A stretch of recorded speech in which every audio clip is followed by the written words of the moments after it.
ساکنان جماعت دهات ریگری شهر ترسونزاده جشن بین المللی نوروز را با افتخار و سربلندی و شکرگزاری از فضای تنج و آسایشته مملکت تجلیل نمودند.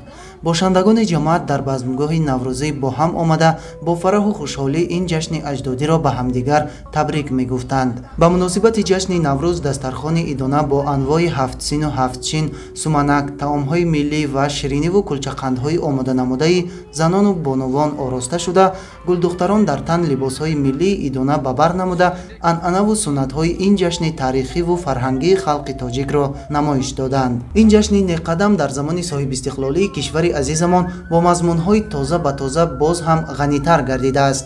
نتیجه وحدت و ثبات کامل، آزادی و صاحب استقلالی بود که با تلاش‌های پیگیرانه سرور دولت و کشورهای حوزه تمدن نوروز امکانیت فراهم آمد تا این جشن با تاریخ بیش از 6000 ساله‌اش مقام بین المللی گیرد.